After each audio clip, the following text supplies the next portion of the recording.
Hello and welcome. We are in New York for Swift Business Forum, and I'm now joined by Douglas Merrill, who is the former CIO of Google and the founder and CEO of ZestFinance.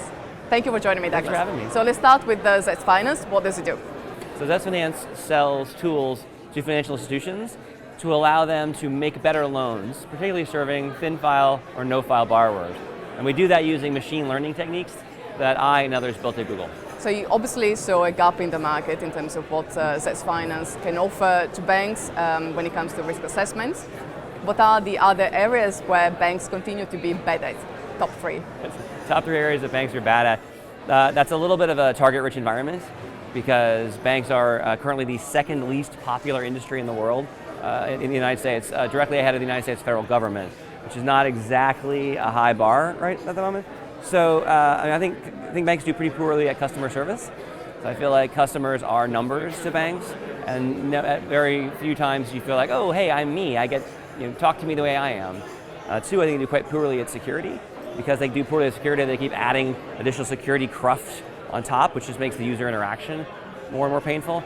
And finally, banks have, since the crisis, sprinted away from risk, which has left 40% of Americans, 85% of Chinese, and a potential percentage of people in the UK without adequate bank coverage at all, and that's simply unfair and immoral. So do banks realize that they need to look at innovation and at what innovation means in a different way?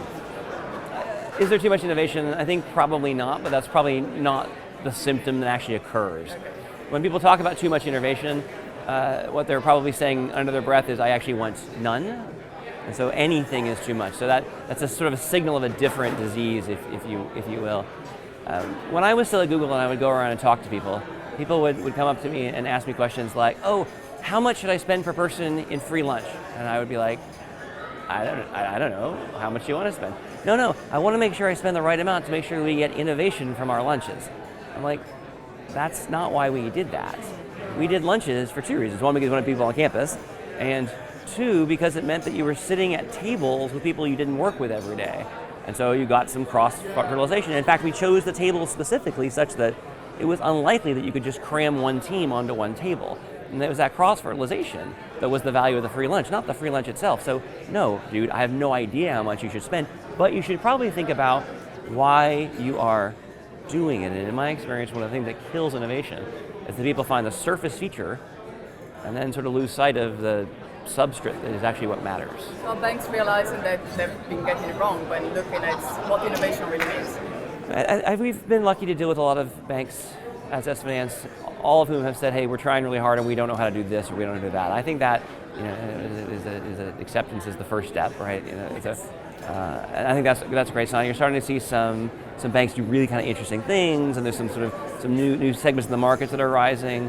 But I don't think we yet have an entire industry phalanx of people sailing into the future, where the future is clearly going to be different credit models, different product mixes, and different UI to handle customers. So we are at the acceptance stage, and perhaps moving on to the next one may take some time. Thank you for your comments, Douglas. Thank you for having me, it was great.